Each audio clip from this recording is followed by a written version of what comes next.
എനിക്ക് ഇപ്പോഴാണ് ഈ സമ്പാദ്യമൊക്കെ ഉണ്ടായത്. ഞാനൊരു ടൈമില് സാധാരണക്കാരിൽ സാധാരണമായിട്ട് നിന്ന ഒരാളാണ്. നിങ്ങൾക്കൊരു കാര്യം അറിയോ, പണ്ട് ഒരു ദിവസമൊക്കെ എനിക്ക് വയ്യാണ്ടായി, ഞാൻ ഹോസ്പിറ്റലൈസ് ആയി. അപ്പൊ ഞാൻ ഒരു ഓട്ടോ വിളിച്ച്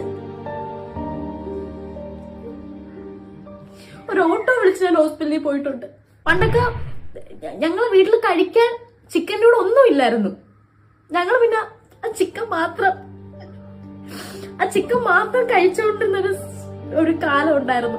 റേഷൻ കട ഞങ്ങൾ പോകത്തില്ല, കാരണം റേഷൻ കടയിൽ പോകാനുള്ള ബെൻസ് എടുക്കാൻ പറ്റത്തില്ലായിരുന്നു. ബെൻസിന് ചെറിയൊരു സ്ക്രാച്ച് വന്നു. എന്റെ ഡ്രസ്സിന്റെ മാച്ചിന് പറ്റിയ കാറൊന്നും അവിടെ ഇല്ല, വേറൊരു പന്നപ്പട്ടി കൊണ്ടുപോയി. അങ്ങനെ റേഷൻ കടയിൽ പോയിട്ടില്ല. ഈ ദാരിദ്ര്യം ഞാൻ ആരോടും പറഞ്ഞിട്ടില്ല.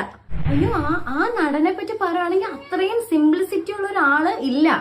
ഷൂട്ടിങ്ങിന്റെ ടൈമില്